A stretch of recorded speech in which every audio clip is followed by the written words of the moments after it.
2000ஸ்க்கு முன்ன வரைக்கும் north Indian film இண்டஸ்ட்ரியில் வந்த படங்கள் எல்லாமே maximum patriotism, road trip, family drama base பண்ணி தான் வந்துட்டு இருந்தது. 2004ல் 1993 நடந்த பாம் பிளாஸ்ட்டை பேஸ் பண்ணி ஒரு படம் எடுத்தாங்க.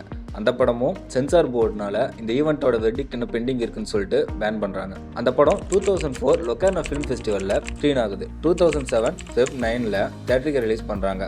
அந்த படம் தான் பிளாக் ஃப்ரைடே. இந்த படத்தோட டைரக்டர் அனுராக் கஷ்யப்.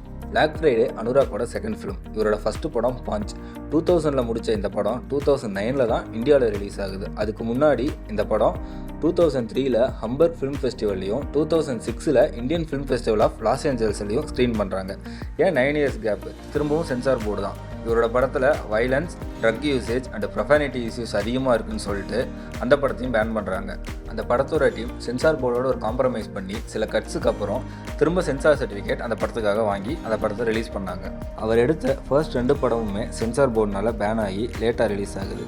அவர் 3வதாக நோ ஸ்மோக்கிங் சொல்லிட்டு ஒரு படம் எடுத்தார், ஒரு சைக்கலாஜிக்கல் த்ரில்லர். அந்த படம் வந்த புதுசில் பார்க்குற ஆடியன்ஸுக்கு புரியாமல் ஒரு பயங்கரமான ஃப்ளாப் ஃபில்மாக ஆகுது. இப்போது இருக்க நிறைய டேரக்டர்ஸை சொல்லுவாங்கள்ல, அவங்க எடுக்கிற ஃபர்ஸ்ட் படம் தான் அவங்களோட அடுத்தடுத்த படங்களை தீர்மானிக்கும்னு சொல்லிட்டு. ஆனால் இவர் எடுத்த ஃபஸ்ட்டு 3 படமுமே ஆடியன்ஸ் கூட கரெக்டாக கனெக்ட் ஆகலை. ஆனால் இவருக்கு இப்போ இவ்வளோ ஒரு ஃபேன் பேஸ் இருக்குது. இவர் எப்படி wonder kid of new wave Hindi சினிமான்னு கன்சிடர் பண்ணுறாங்க. 2003ல் ஸ்டார்ட் பண்ண இவரோட ஃபிலிம் கரியர் ஒரு 7 ஃபிலிம்ஸ் பண்ணிட்டு அவரோட ரெக்கக்னேஷனுக்காக வெயிட் பண்ணிட்டு இருந்தார். 2012ல் ஒரு படம் வருது. அந்த படம் வந்ததுக்கப்புறம் யார் இந்த டைரக்டர், இவரோட முந்தின படங்களை போய் பார்க்கலாமே, இவரோட அடுத்த படங்கள் என்ன வரும்னு சொல்லிட்டு அவர் மேலே ஒரு கவனம் விளை வச்சுது. அந்த படம் தான் ஒரு கேங்ஸ்டர் ரிவெஞ்ச் ட்ராமாவை அவரோட ஃபில்மோகிராஃபிலேயே அவரோட மாஸ்டர் பீஸ்ன்னு சொல்கிறாங்க. பல ஆஸ்பைரிங் ஃபில்ம் மேக்கர்ஸ் அது ஒரு மாஸ்டர் கிளாஸ் அப்படின்னு சொல்லிட்டு கன்சிடர் பண்ணுறாங்க. பாலிவுட் இண்டஸ்ட்ரியிலேயே ஷோலேக்கு அப்புறம் வந்த ஒரு ப்ராப்பரான கேங்ஸ்டர் ஃபிலிம் அப்படின்னு சொல்கிற படம் தான் கேங்ஸ் ஆஃப் வாசேப்பூர். 2003ல் கல்ஹோனாஹோ, மக்பூல், சல்தே சல்தே, முன்னா பாய் MBBS, ஜமீன், கொய் மில் கயான்னு ஒரு மெயின் ஸ்ட்ரீம் ஃபிலிம்ஸாக வந்துட்டு இருந்த டைமில் இவர் பாஞ்சுன்னு சொல்லிட்டு அவரோட ஒரு ராவான க்ரைம் த்ரில்லர் ஃபிலிமை ரிலீஸ் பண்ணார். 2004லேயும் அதே தான். தூம், மெயின் ஹூன்னா தீவான், வீர் ஜாரா, லக்ஷ்யா, ஸ்வதேஸ், யுவான்னு ஒரே கைண்ட் ஆஃப் ஃபிலிம்ஸ் வந்துட்டு இருந்த டைமில் அவரோட பிளாக் ஃப்ரைடே படம் ரிலீஸ் ஆகுது.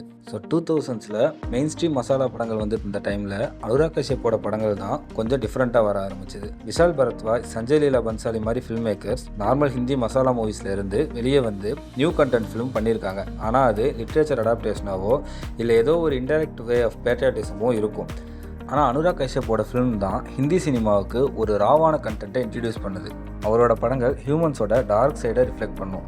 லைக் அவரோட அக்லி படத்தில் ஒரு சைல்டு மிஸ்ஸிங் கேஸை பேஸ் பண்ணி அதை டிபெண்ட் பண்ணி இருக்க மெயின் கேரக்டர்ஸோட சுயநலம், துரோகம், வெறுப்பு, கோபம், காமோன்னு மெயின் ஸ்ட்ரீம் ஹிந்தி ஃபிலிமில் பேசாமல் இருக்கிற எல்லாத்தையும் காட்டியிருப்பார். பாலிவுட்டில் ஹை ஆக்டேன் ஆக்ஷன் ஃபிலிம்ஸாக வந்த டைமில் க்ளோஸ் டு ரியாலிட்டியாக ஒரு கேங்ஸ்டர் படம் பண்ணார்.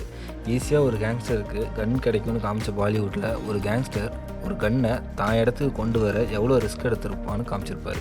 பாலிவுட்டில் டைரக்ட் ப்ரொடியூஸ் பண்ணிகிட்டு இருந்த டைமில் அங்கே ரிலீஸ் ஆன மசாலா படங்களுக்கு ஆப்போசிட்டாக கிரிட்டிசிசம் வச்சவர். ஹிந்தி ஃபிலிம் எனக்கு எங்கேஜிங்காக இருந்ததில்லை, அதனால நான் தமிழ் அண்ட் மலையாளம் சினிமாஸ் மட்டும் தான் பார்ப்பேன் அப்படின்னு சொன்னவர். கேங்ஸ் ஆஃப் வாசேப்பூர், அப்புறம் அக்லி, இதெல்லாம் நம்ம ஜிவி பிரகாஷை பேக்ரவுண்ட் ஸ்கோர் பண்ண வச்சது.